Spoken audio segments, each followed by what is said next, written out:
Namaskar, dear students. Today we discuss about past perfect tense. आज हम past perfect tense सीखेंगे, discuss करेंगे। पिछले वाली वीडियो में हमने बिफोर से रिलेटेड क्वेश्चंस समझे थे कि पास्ट परफेक्ट टेंस का क्वेश्चन जब भी एग्ज़ाम के पॉइंट ऑफ व्यू से पूछा जाए तो किस प्रकार से होता है, उसकी चर्चा हमने की थी। और आज फिर आगे हम इसको बढ़ाते हैं। Past perfect tense, dear students, very important tense. सभी टेंसेस की बात की जाए उसमें सबसे मोस्ट और इम्पोर्टेंट टेंस है ये पास्ट परफेक्ट। चाहे वो स्कूलिंग स्टैंडर्ड को देखा जाए या फिर कॉम्पिटिटिव स्टैंडर्ड को देखा जाए तो ये क्वेश्चन कई बार पूछा गया है। मैं यहाँ आपको कुछ एग्जाम्पल के माध्यम से बिफोर से आगे हम आफ्टर को सीखते हैं। आफ्टर में भी वही चीज़ें हैं लेकिन सीक्वेंस चेंज होगा, यानी आफ्टर में इस रेंज में या इस साइड में V2 का प्रयोग होगा और यहाँ पे हेड प्लस V3। मैं सीधा head plus V3 it means past perfect और पास्ट सिंपल की बात कर रहा हूँ। इस प्रकार से ये सेंटेंस एक और डायग्राम के माध्यम से यहाँ एनी टेंस लिख रहा हूँ मैं। एनी टेंस, कोई भी टेंस होगा यहाँ, और यहाँ विदाउट सब्जेक्ट सीधी फॉर्म भरी जाएगी तो ING फॉर्म में भरा जाएगा। एक और टेंस यहाँ पे जिसका जिक्र होता है वो है प्रेजेंट सिंपल विथ S और ES, और इसके साथ जो टेंस हमें पढ़ना है वो है फ्यूचर परफेक्ट। फ्यूचर परफेक्ट, इसका विशेष ध्यान दोगे dear students. Today we discuss about after, use of after, यानी आफ्टर से रिलेटेड सेंटेंसेस किस प्रकार से आते हैं।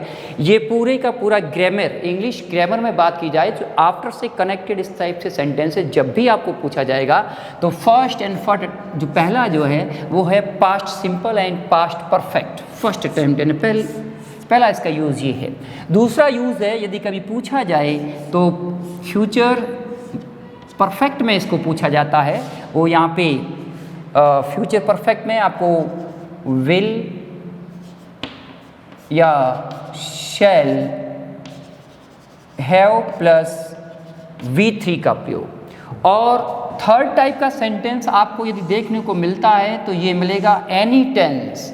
इसका जिक्र मैं करूँगा। एनी टेंस में इधर कोई भी टेंस हो सकता है और आफ्टर के बाद तुरंत वर्ब का प्रयोग किया जाए तो हमेशा जेरेंडियल फॉर्म में इसका यूज़ होगा। इसका विशेष ध्यान दोगे। अब इसको हम यूजेज एज ए सेंटेंस में करते हैं। तो फर्स्ट मैं यहाँ पे एक सेंटेंस डालता हूँ पास्ट परफेक्ट और पास्ट सिंपल का। For example, I taught the lesson after the bell ring, या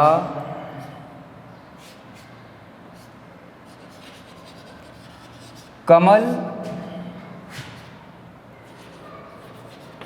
call me after I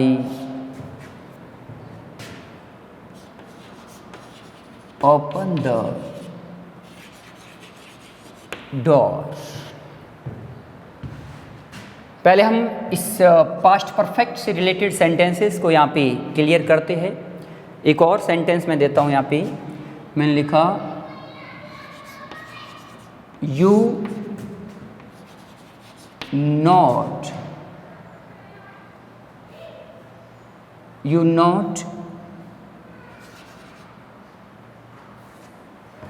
You not से पहले लेते हैं अपन एक और सेंटेंस। You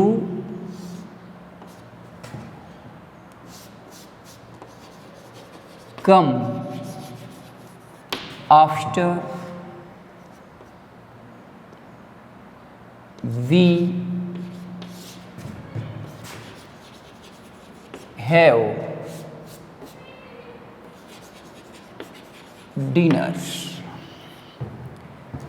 प्यारे विद्यार्थियों, पास्ट परफेक्ट को समझते हम आपके समक्ष मैंने 3 सेंटेंसेस रखे हैं। व्यवस्थित रूप से और गौर करते हुए समझोगे आप।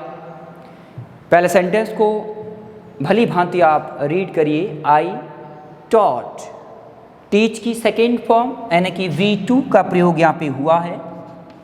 और आगे बढ़िए, I taught the lesson, after से कनेक्ट है ये सेंटेंस, और उसके बाद दिया है द बेल, ये नाउन एज ए सब्जेक्ट का काम कर रहा है, और रिंग की वर्ब फिलअप करनी है। और हमें पूर्ण रूप से पता है कि जब यहाँ पे V2 आया हुआ है और उसके बाद आफ्टर वाले दूसरे वाले क्लॉज के अंदर हेड प्लस V3 का प्रयोग करना है, ये विशेष ध्यान दोगे। इस प्रकार में यहाँ पे हमारा आंसर जो है वो हेड रिंग की थर्ड फॉर्म रंग होगा, RUNG। अच्छी तरह से समझ गए होंगे। V2 and head plus V3 का प्रयोग करोगे। अगला सेंटेंस और समझते हैं। Kamal call me after open the door. दोनों जगह मैंने आपको ब्लैंक दिया। डियर स्टूडेंट, ऐसा यदि आपको सेंटेंस देखने को मिलता है तब स्टूडेंट कंफ्यूज होते हैं कि सर आपने इस डायग्राम में तो इस प्रकार के सेंटेंस से समझाया है कि यहाँ पे 2 टेंस आते हैं, ये भी आता है और ये भी आता है। अब आपके यहाँ पे द्वंद्व पैदा होता है कि स्टूडेंट यहाँ पे इसको फॉलो करता है और एक स्टूडेंट यहाँ पे इसी जगह फ्यूचर परफेक्ट और प्रेजेंट सिंपल को यूज़ करता है। यदि ऐसी कंडीशन बनती है तो डियर स्टूडेंट्स, आपको सबसे पहली जो प्राथमिकता है वो आपको पास्ट परफेक्ट और पास्ट सिंपल की देनी पड़ेगी। विशेष ध्यान देना, यदि दोनों जगह ब्लैंक पूछी जाए, जबकि ऐसा क्वेश्चन पूछा नहीं भी जाता है, यदि पूछा जाएगा तो आप बिल्कुल इसमें ये V2 और हेड प्लस V3 का ही प्रयोग करोगे। तो यहाँ पे पहले क्या आएगा? कॉल, और यहाँ पे हेड ओपन, हेड ओपन। यानी जो कार्य बाद में हुआ है उसको हम पास्ट परफेक्ट में रखेंगे और जो कार्य से पहले हुआ है इसको पास्ट सिंपल में रखेंगे। दूसरा सेंटेंस और मैंने आपके सामने रखा है, you come after we have dinner. ये भी 2 ब्लैंक के साथ आया है, कोई दिक्कत नहीं है।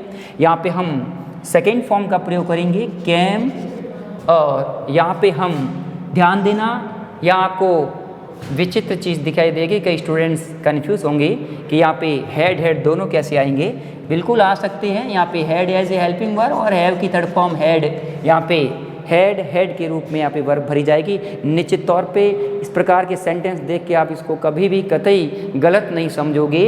हेड यहाँ पे हमारी हेल्पिंग वर्ब है और हैव की थर्ड फॉर्म पूछी गई है भोजन करने की क्रिया में, डिनर करने की क्रिया में, जहाँ पे हमेशा हैव की थर्ड फॉर्म हेड होती है। मैंने पिछली वाली वीडियो में आपको समझाया था कि भोजन करने की क्रिया में आपको टेक, ईट और हैव का प्रयोग किया जाता है। Then this sentence is correct. और यहाँ पे हमारा सेंटेंस सही है। तो हमने ये सीखा, इस प्रकार से आफ्टर का सेंटेंस कई बार आपको पूछा जाता है तो आपको कहीं पर भी गलत करने की गुंजाइश नहीं होगी यदि आपको ये सीक्वेंस पता है। अब इसको हम आगे चलते हैं कि इसका कैसे यूज़ होता है और इसका कैसे यूज़ होता है। इसको सीखना बाकी है। हम past perfect future perfect tense पढ़ेंगे तब इसको समझेंगे। लेकिन जब मैंने डायग्राम में इसको आपके समक्ष रखा है तो मैं आपको एग्जाम्पल के माध्यम से समझाता हूँ। सेकेंड टाइप का जो हमारा डायग्राम में एनी टेंस और V2 का प्रयोग जो जेरेंडियल फॉर्म का प्रयोग किया गया, उसके मैं यहाँ पे सेंटेंस आपके समक्ष रखता हूँ।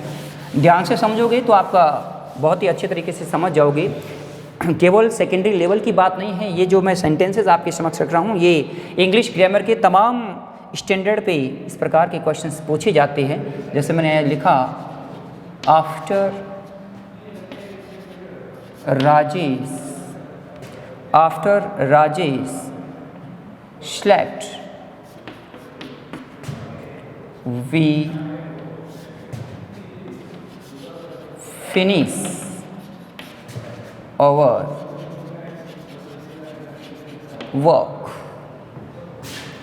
इस प्रकार का सेंटेंस यदि आपको देखने को मिलता है, after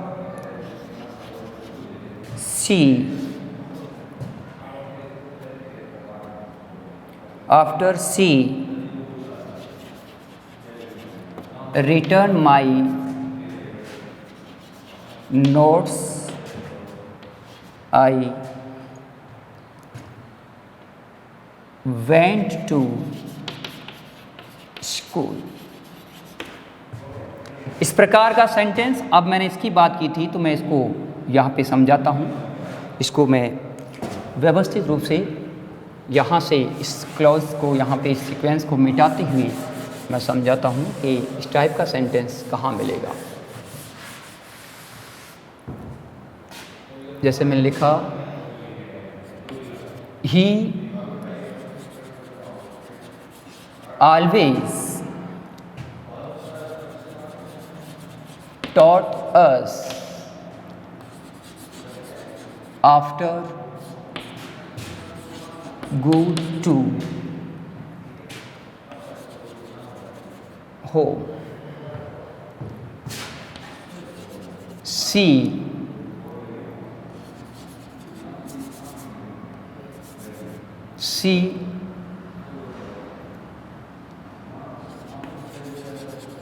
seldom plays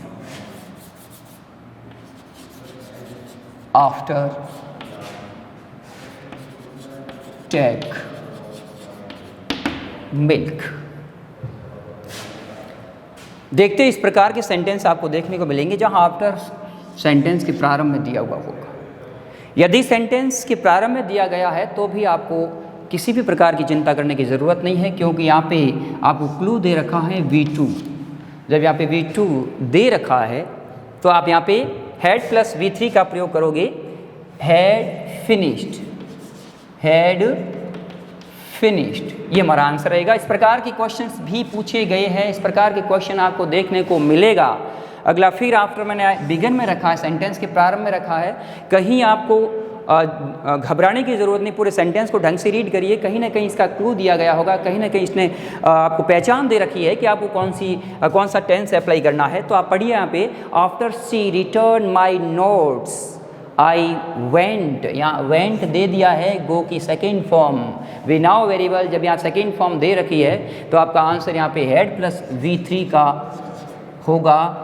had plus return. अच्छी तरीके से देखोगे तो कभी भी आपका क्वेश्चन गलत नहीं होगा। आफ्टर सेंटेंस के दोनों के बीच कनेक्ट होता है, इस प्रकार से भी पूछा जाता है, और आफ्टर सेंटेंस के प्रारंभ में भी पूछा जाए तो आपको कहीं घबराने की जरूरत नहीं। बिल्कुल, यदि आप उसको व्यवस्थित रूप से ढंग से देखते हो, बार बार देखते हो, समझते हो और नोट्स में उतार देते हो तो ये कभी भी आपका क्वेश्चन गलत नहीं होगा। अब हम समझेंगे एनी टेंस। मैंने आपके सामने रखा कि एनी टेंस और यहाँ पे जेरेंडियल फॉर्म, जेरेंडियल मतलब वर्ब जो है वो नाउन के रूप में काम करेगी। तो यहाँ ध्यान दीजिए, पहला सेंटेंस है ही ऑलवेज टॉट। ऑलवेज फिक्स नहीं है कि प्रेजेंट सिंपल में ही अप्लाई होता है। मैंने यहाँ पे V2 में अप्लाई किया, यानी पास्ट में अप्लाई किया। He always taught us after go to home. After, इस सेंटेंस में और इस सेंटेंस में अंतर क्या है? पहले वाले पिछले वाले आप सेंटेंसेस देखो तो आफ्टर के बाद कहीं ना कहीं यहाँ पे सब्जेक्ट दिया हुआ है, एज ए प्रोनाउन के रूप में यूज़ हुआ है। ही, सी, अदर कोई भी प्रोनाउन है। यहाँ देखिए सी दिया हुआ है, यहाँ राजेश दिया हुआ है, यानी कहीं भी नाउन और प्रोनाउन का यूज़ होता है ना। आफ्टर के बाद यदि सब्जेक्ट प्रयोग किया गया है तो बिल्कुल आपका वो हेड प्लस V3 या V2 वाला सीक्वेंस काम करेगा, या वर्ब की फर्स्ट फॉर्म एस और एस या फ्यूचर परफेक्ट काम करेगा। बट इस टाइप का सेंटेंस आता है, इधर कोई भी टेंस हो, कोई लेना देना नहीं है। आपको तो सीधा यहाँ पे अप्लाई करना पड़ेगा कि आप यहाँ पे प्रेपोजिशन का काम कर रहा है और यहाँ पे दी गई वर्ब एज ए जेरेंडियल फॉर्म में यूज़ होगी, यानी कि गो के साथ जो भी वर्ब दी होगी इसके साथ ING का प्रयोग करते हुए इस प्रकार से आप यूज़ करोगे। सेम टाइप का सेंटेंस मैंने और रखा आपके सामने, सी सेल्डम प्लेज। देखो यहाँ पे प्रेजेंट टेंस यूज़ हुआ है, प्लेज, और यहाँ पास्ट था, यहाँ आफ्टर यूज़ हो रहा है, यहाँ भी आफ्टर यूज़ हो रहा है। यहाँ पे सीधी वर्ब टेकिंग आएगा। कहने का मतलब है यहाँ कोई भी टेंस हो सकता है, लेकिन आपके यहाँ पे वर्ब जो यूज़ होगी वो जेरेंडियल फॉर्म में होगी। ये पास्ट परफेक्ट से अगला स्टेप मैंने बताया है, अगला स्टैंडर्ड सेंटेंस मैंने आपके सामने रखा है कि आफ्टर इस टाइप के भी सेंटेंस पूछे जाते हैं। कई बार इस टाइप से पूछा जाए तो भी आपको कहीं पर भी प्रॉब्लम क्रिएट नहीं होनी चाहिए। अगला सेंटेंस मैंने रखा है प्रेजेंट सिंपल और फ्यूचर परफेक्ट। ये हम फ्यूचर परफेक्ट टेंस को पढ़ेंगे तब भी समझेंगे। उससे पहले यदि मैंने इसको आपके सामने समक्ष रखा है तो निश्चित तौर पे मैं एग्जाम्पल के माध्यम से इसको भी आपको क्लियर करवा देता हूँ। जो कार्य बाद में हुआ है उसको हम फ्यूचर परफेक्ट में रखेंगे और बाद में होगा मतलब ज़रूरी नहीं है कोई वो इवेंट होगा, इसलिए फ्यूचर टेंस को कम ही महत्व देते हैं। अधिकतर पास्ट और प्रेजेंट में ही क्वेश्चंस पूछे जाते हैं अधिकतर। फिर भी फ्यूचर को हम यहाँ समझेंगे क्योंकि टेंस का प्रकार है। यहाँ पे मैंने उदाहरण लिखा, he gives me a book after I blank go his home to लगा दो, गो टू हिज होम। यानी या देखिए सेंटेंस पढ़िए, ही गिव्स यानी प्रेजेंट सिंपल यूज हुआ है और आफ्टर से रिलेटेड या आफ्टर से कनेक्टेड सेंटेंस ये है, तो यहाँ पे निश्चित तौर पे आपको will shall plus have plus V3 का प्रयोग करना पड़ेगा। अब आपके सामने यहाँ पे कोई सब्जेक्ट जो आई है, आई के साथ आप दोनों ही विल और सेल का प्रयोग कर सकते हो और मॉडर्न ग्रामर के तहत हम आई के साथ और वी के साथ भी विल का प्रयोग कर सकते हैं। बट यहाँ पे जनरल तौर पे देखा जाए तो अपन यहाँ पे सेल लिखेंगे, आई शैल हैव गॉन। ये हमारा इस टाइप का सेंटेंस है और इस टाइप के बहुत सारे सेंटेंस हम फ्यूचर परफेक्ट में पढ़ेंगे। अब हम टेंस सीरीज को आगे बढ़ाते हुए आज हमने पास्ट परफेक्ट टेंस के आफ्टर को समझा और पिछले वाली वीडियो में हमने बिफोर समझा था। एक और इसका यूज होता है आफ्टर बिफोर, तो बहुत महत्वपूर्ण है। इसके सिवा यदि ये सेंटेंस आता है तो किस रूप में आएगा, वो आएगा व्हेन से कनेक्टेड, यानी व्हेन से कनेक्ट होता हुआ ये सेंटेंस भी कई बार पूछा जाता है। कैसे, एग्जाम्पल के माध्यम से हम समझेंगे।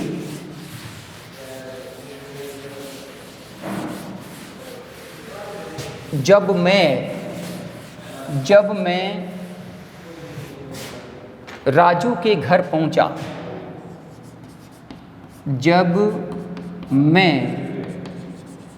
राजू के घर पहुंचा,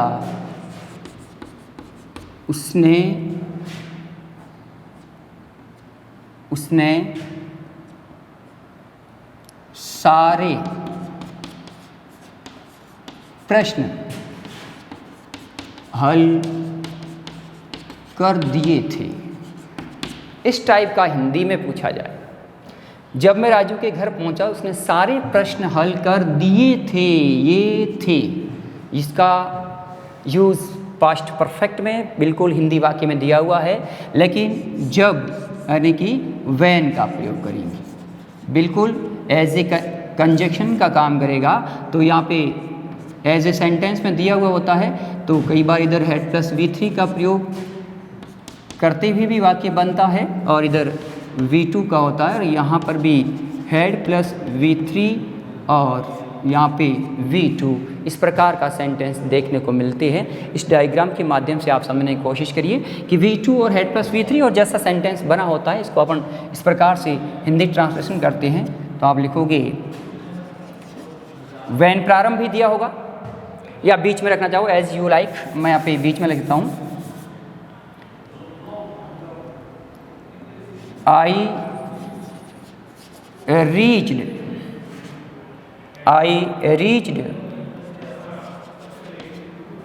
Raju's home, first of S लगाओगे और रीच के साथ भी किसी भी प्रकार का प्रेपोजिशन का प्रयोग नहीं करोगे।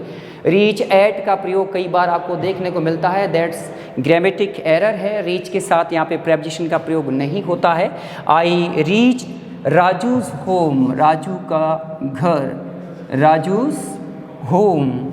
I reach Raju's home when he, उसके बाद हेड और हल करने को सॉल्व्ड कहते हैं, सेकेंड फॉर्म। उसके बाद थर्ड फॉर्म यूज़ करेंगे हेड के बाद, head solved.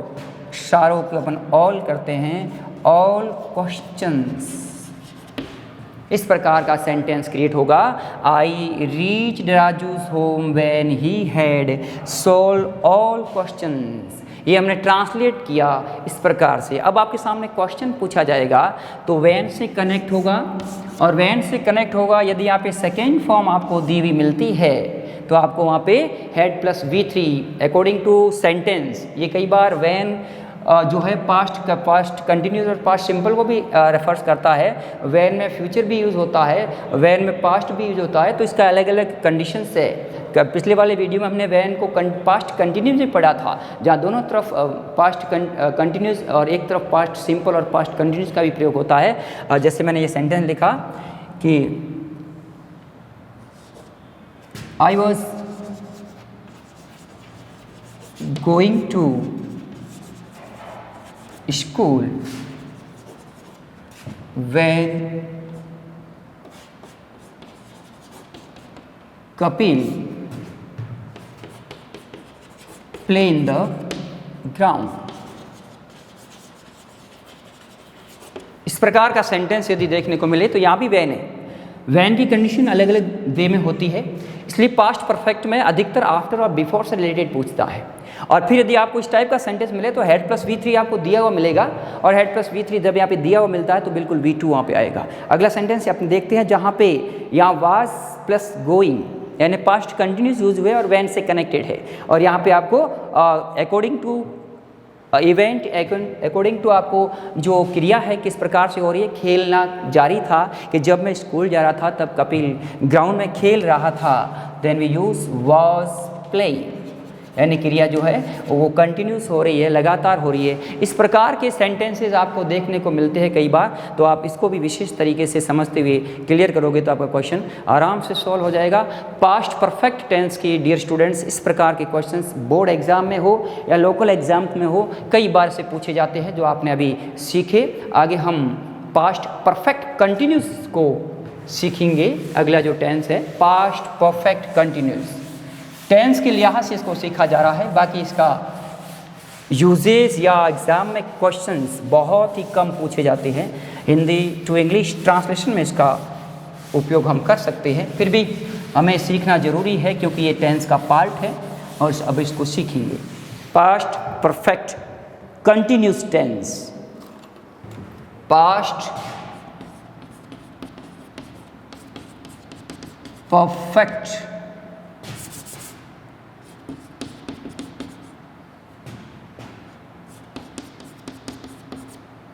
perfect continuous,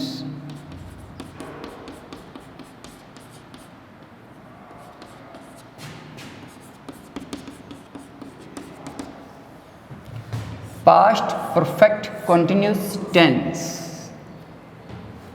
Hindi में पहचान की बात की जाए, हिंदी वाक्यों के अंत में रहा था, रही थी, रहे थे आदि शब्दों के साथ निश्चित या अनिश्चित समय साथ समय का उल्लेख किया गया हो, समय आदि के साथ आदि शब्दों के साथ समय का उल्लेख या प्रयोग किया गया हो, प्रयोग किया गया हो। समय इट मीन्स सेंस और फॉर का प्रयोग किया गया हो। समय तो एज ए एडवर्ब प्रत्येक टेंस में यूज होता है, बट यहाँ पे जो बात की जा रही है वो सेंस और फॉर का प्रयोग किया गया हो। हिंदी वाक्यों के अंत में रहा था, रही थी, रहे थे, ये तो पास्ट कंटिन्यूस में भी आता है, बट इसने आगे और बढ़ाया आदि शब्दों के सिवाय समय के साथ से शब्द का होना या सिंस और फॉर का प्रयोग। जैसे इसका अपन अफर्मेटिव स्ट्रक्चर सीखते हैं। Affirmative sentence subject plus had plus been plus verb के साथ ING plus object plus other, ये इसका स्ट्रक्चर है। सेंटेंस में, जैसे मैंने लिखा वह 2 माह से, वह 2 माह से एक उपन्यास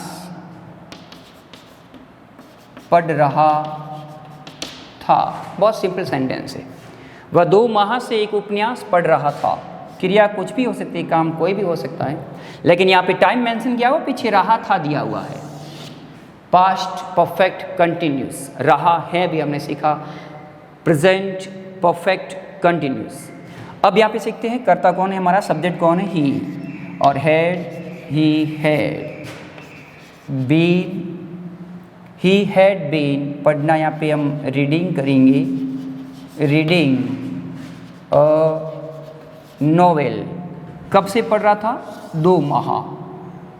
this time is not fix, ये समय फिक्स नहीं है, और हमने सिंस और फॉर का प्रयोग पहले ही सीखा है, तो उसको अपन आगे बढ़ाते हैं। नोवेल, और फिक्स समय नहीं होता है तो हम फॉर प्रेपोजिशन का प्रयोग करते हैं, फॉर 2 मंथ्स। इस प्रकार से सेंटेंस का निर्माण होता है पास्ट परफेक्ट कंटिन्यूस का, यानी कि हमने सब्जेक्ट यहाँ पे हमारा ही है, वह है, और वो पढ़ रहा था 2 माह से, पास्ट को बता रहा था। इसी प्रकार से इसका हम नेगेटिव स्ट्रक्चर सीखे। नेगेटिव सेंटेंस तो आपका subject plus had plus not plus been plus verb के साथ आईएनजी फॉर्म प्लस यहाँ पे अपन सिंस फॉर का प्रयोग करेंगे, क्योंकि अपने सिंस फॉर का प्रयोग यहाँ पे नहीं किया है। सिंस या फॉर प्लस टाइम, जो आदर्श में आता है, आदर्श में सिंस और फॉर का प्रयोग होगा यहाँ पे, और यहाँ पे भी बीन प्लस आईएनजी फॉर्म। उसके बाद कोई यदि ऑब्जेक्ट दिया हुआ है तो ऑब्जेक्ट, और सिंस फॉर को मैं एस और एफ से सिंबलाइज करता हूँ। एस एफ मतलब सिंस और फॉर, और फिर टाइम। ये इसका नेगेटिव स्ट्रक्चर है। इस नेगेटिव स्ट्रक्चर को अपन इस सेंटेंस के माध्यम से या किसी और वाक्य को अपन यहाँ पे सीखते हैं कि किस प्रकार से पास्ट परफेक्ट कंटिन्यूस टेंस का नेगेटिव सेंटेंस बनता है। For example, they had been, they had been, they had been white washing the school building for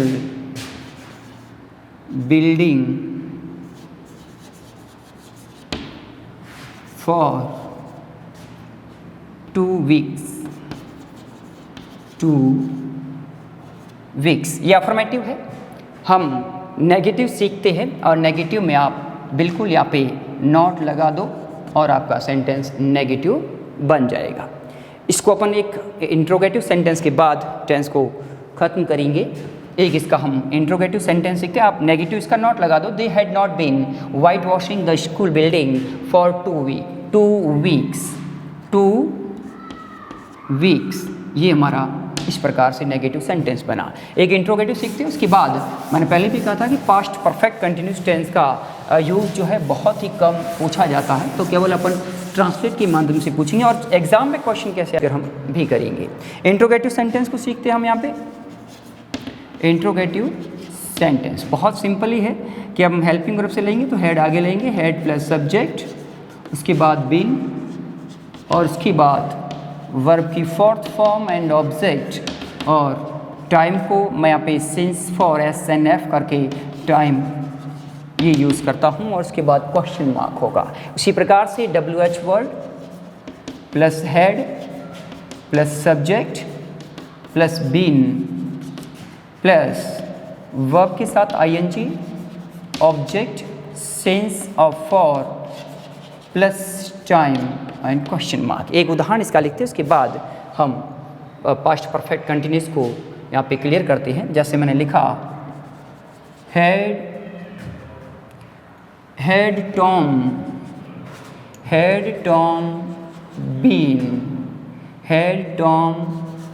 been washing his dress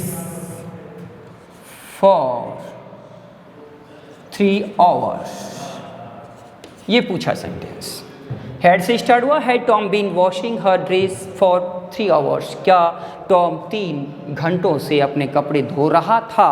इसमें तो दिख नहीं ना, बट यहाँ पे यूज़ हुआ हैड, इसके मुताबिक हम पास्ट को रखेंगे। एक हम WH वर्ड से सीखते हैं। मैंने लिखा what had Tom been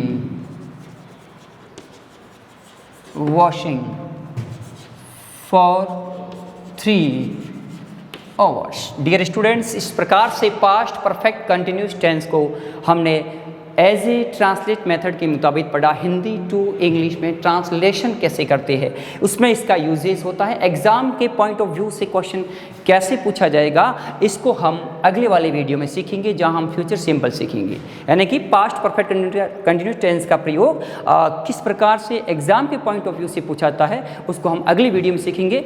thank you.